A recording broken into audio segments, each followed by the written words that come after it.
Okay, Assalamualaikum and hi everyone. Okay, today we will learn on the part 2 in the topic 5, which is objective and concept of financial accounting for IFIs. Okay, this is the topic outcome I have explained in the previous videos. And today we will cover on the concept difference between IASB and IFIs.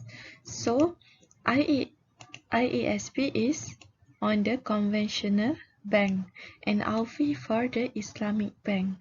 Sebelum ni dalam chapter 4 dah ada video presentation by your friends, dah explain on the what is IFIs ataupun what is IFI. Kita sebut dia, kita tak sebut as AAOIFI, tapi kita sebut as IFI. So this one is for Islamic financial institutions and this one for conventional bank.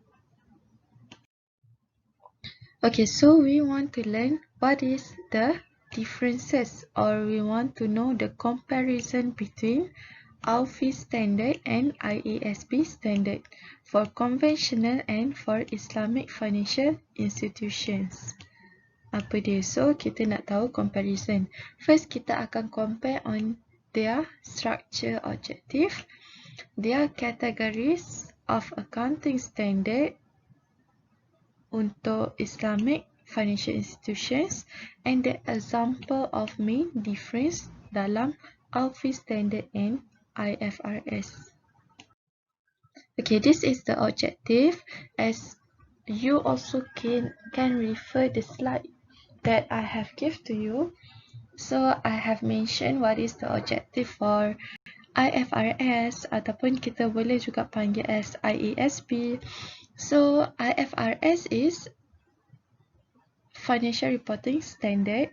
So apa IFRS dah stated, the objective adalah to provide info about the financial statements, performance and changes in financial positions of an entity that is useful to a wide range of users in making decision. Okay, ni adalah benda yang you belajar dalam account. Sepanjang yang you belajar account, kenapa kita buat financial statement? Untuk make decision kan, making decision. So kita prepare financial statement untuk provide info, untuk bagi show dekat orang luar our performance. So this is just a basic knowledge yang all of you dah faham kenapa kita kena buat financial statement.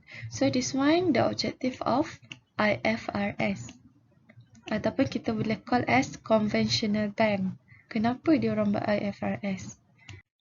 Okay, this is the objective. Kenapa IFI buat financial accounting and reporting ataupun financial statement? As you can see here, financial accounting in Islam should focus on the fair reporting of entity financial positions and result of its operations in a manner that would reveal what is halal and what is haram. So actually dalam financial accounting, dalam previous video, I dah state yang kalau financial accounting dalam Islam, dia kena transparent, dia kena jelaskan. Maksud dia tak boleh ada hidden information ataupun info-info yang tersembunyi. Everything must be clear and need to inform to the users. So, to determine the right and obligation of all interest parties, including those right and obligation resulting from incomplete transactions and other events in accordance with principle of Sharia and its concept of fairness, clarity and compliance with ethical value. Benda-benda ni dah diterapkan dalam untuk financial reporting bagi IFIs. So it also contribute to enhancement of the managerial productive capabilities of the IFIs and encourage compliance with its established goals and policies. And above all, compliance with Sharia in all transactions and events. To provide through financial reports useful information to users of such reports to enable them to make decisions in their dealings with IFIs. Okay, this one is everything related to the IFI objective. So, apa objektif untuk IFI dalam penyediaan financial accounting and reporting? All those, this one. So, this one you can make a short note for your own use. So, you boleh buat just untuk nota you sendiri. You just boleh come out what is the objective untuk IFRS, IASB ataupun apa objektif untuk IFI. So, you can differentiate between IFI and IASB. Okay, this is the info yang you boleh baca juga. So, apa objektif, ada lagi objektif-objektif lain dalam IFIs. So, you can read by yourself because I think this is untuk increase your punya knowledge untuk apa lagi objektif. So, I think you may read by yourself from 1 to 5. Okay, this is the others of the objective ataupun kita boleh differentiate dalam statement yang kita dah belajar sebelum ni. Apa objektif untuk traditional state for conventional and Islamic for Islamic lah untuk IFIs. So this one I just put here as IFIs. Okay, so untuk P&L ataupun profit and loss, untuk conventional they will more focus on the economic performance. Tapi kalau Islamic the fulfillment of amanah, which means that the information yang dia bagi kepada users is jelas and clear, so that it is as a fulfillment of amanah. For financial position ataupun balance sheet, traditional for the financial position untuk tahu dia punya kewangan, but for Islamic it is for financial trust and obligations. Dia bagi dekat user kenapa objektif yang dia buat financial position untuk show dia punya financial trust and obligations. And cash flow and equity. Cash flow kalau untuk conventional for the cash position, nak tahu kedudukan cash, how much cash yang ada dalam company. Tapi kalau Islamic is cash entrusted. And equity it is untuk conventional for wealth ownership, tapi kalau Islamic for wealth entrusted. This is the objective dalam penyediaan statement. Untuk conventional apa dia punya objektif, and untuk Islamic apa dia punya objektif. Okay, there is differences on type of standard. Okay, apa standard? IFI ada standard dia, and IFRS juga ada standard dia sendiri. So apa difference? Which mean that kalau IFI dia encompassing all, semua yang relate, semua dah diberitahu clearly to the user. Tapi kalau IFRS dia ada specific yang dia akan inform, but the others but some of it dia akan try to hide the information. For the second one is Sharia compliance. So memang IFI have to follow the Sharia, but IFRS will not follow the Sharia compliance. And IFI dia juga include dalam standard dia ada audit, ethics and governance. Tapi IFRS more focus on the financial reporting sahaja. Dia tak focus on the others macam audit, ethics and governance. Okay, next is the categories of accounting standard for IFIs. So there are 3 categories of accounting standard untuk IFIs. So we will go through one by one. Okay, first, okay, for this slide, first category are IFI standard issue. IFI standard issue because IFRS atau IASB standard cannot be adopted in whole by IFIs. Okay, so kita kena tahu kenapa kita tak boleh ambil kenapa IFRS atau IASB kita tak boleh adopt, sebab due to Syariah compliance issues, the standard yang dibuat oleh IFRS and IASB do not fully cover characteristic of Islamic banking and finance. So in this case, IFI standard are issued to apply to topics covered by the IFRS and IASB. So this is the example yang IFIs dah keluarkan. So macam mana presentation, cash flow, revenue. So IFI dah include all of this dalam IFI Financial Accounting Standard 1 in general presentation and disclosure in financial statement of IFIs.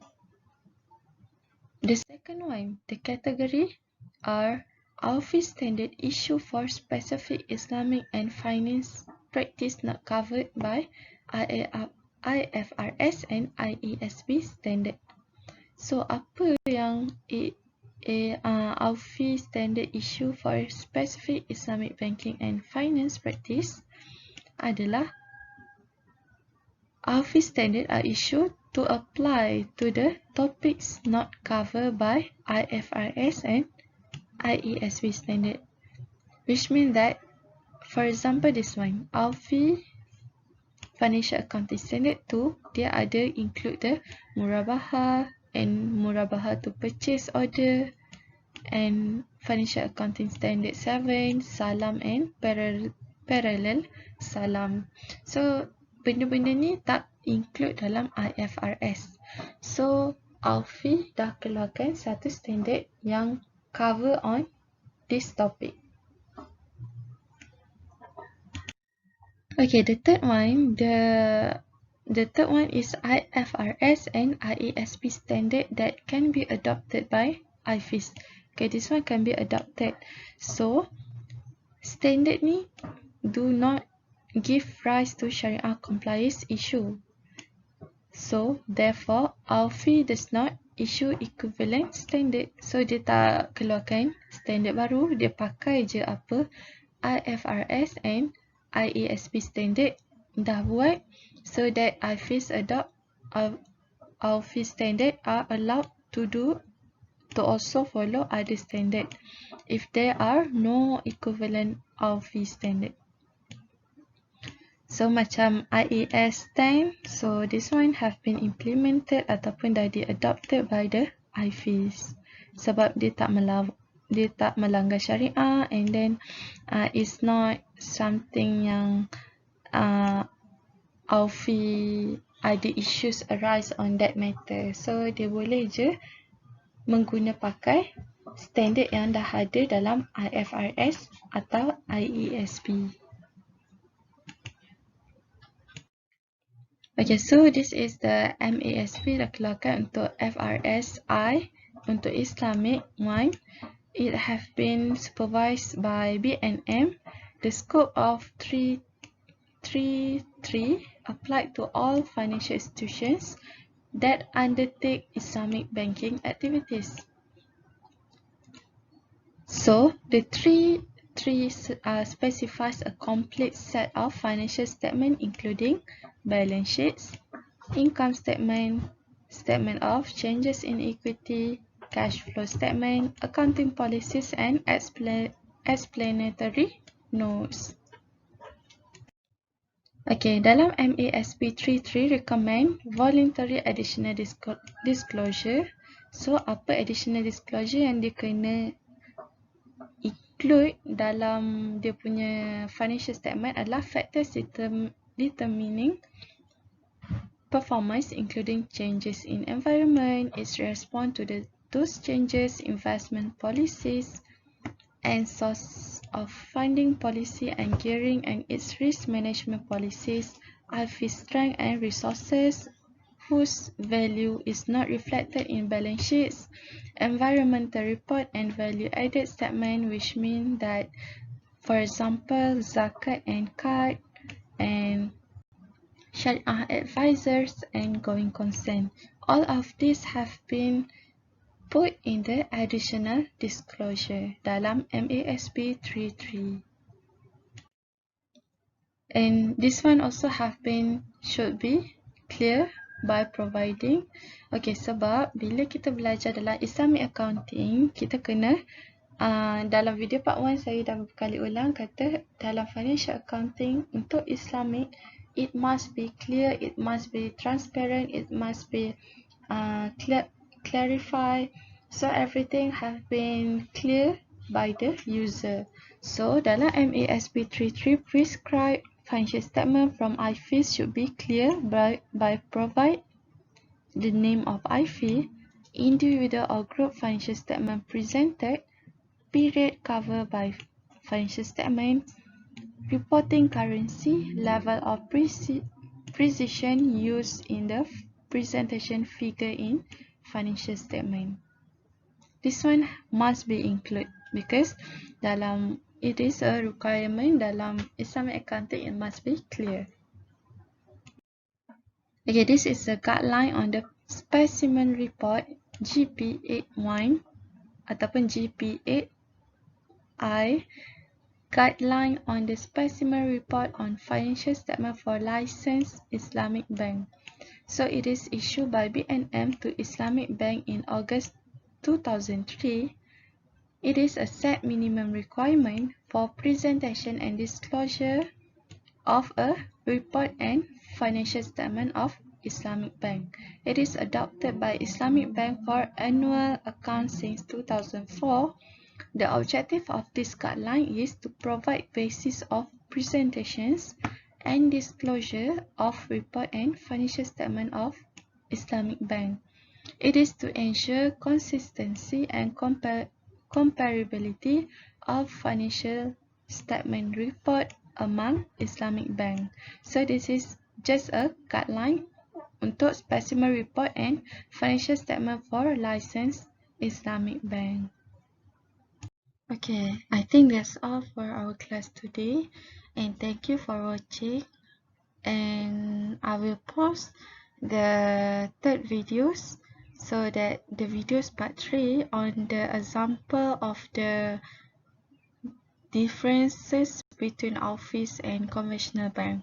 So thank you for listening. I hope when you do or when you watch this video, you can do some short notes for your own self so you can refer on your notes. Okay, I think that's all. Thank you very much and have a nice day.